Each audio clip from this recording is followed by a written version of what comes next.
Someone asked Jesus, "Lord, are only a few people going to be saved?"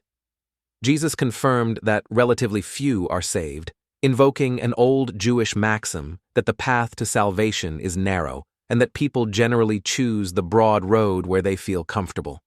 Yes, Jesus used some wise insights coming out of Judaism of his time.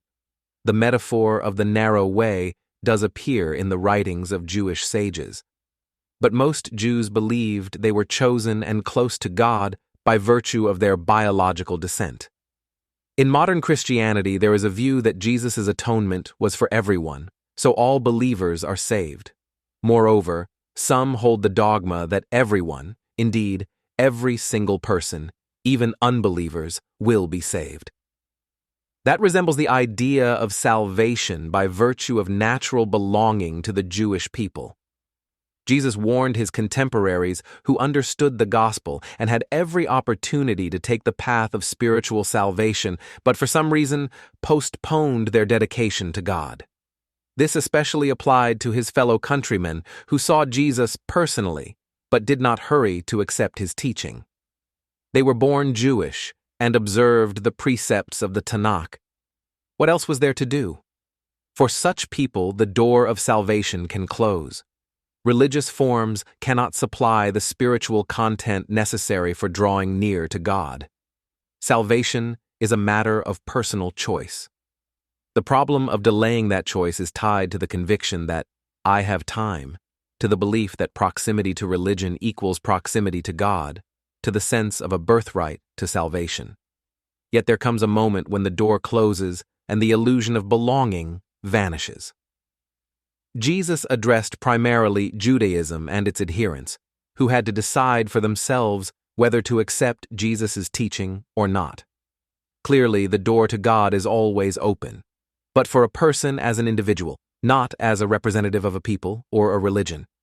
Judaism was given a unique opportunity to accept a new revelation of God, but it rejected Jesus, and from that point of view, the door was closed for those hoping to rely on Judaism.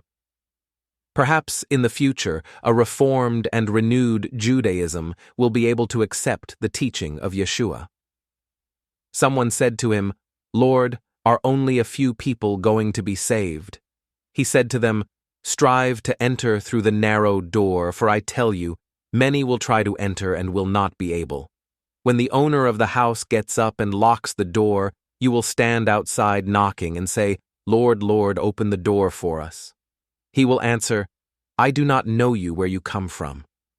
Then you will say, 'We ate and drank in your presence, and you taught in our streets.'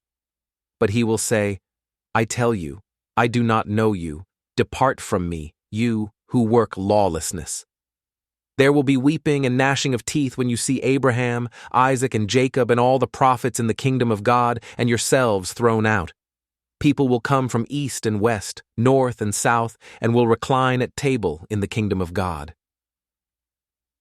Here Jesus is not speaking about asceticism, merits, secret knowledge, or some particular spiritual practice. He is speaking about inner readiness and the choice of a life direction. The gates are narrow, not because God demands too much, but because religious status, self-confidence, and ego cannot squeeze through. The gates are narrow for belonging by tradition, for faith by inheritance, for religion without interchange.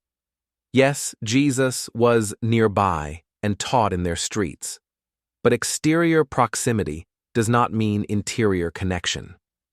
The kingdom of God is a state of consciousness and will, not geography or history. From this perspective, doing unrighteousness simply means living outside the truth.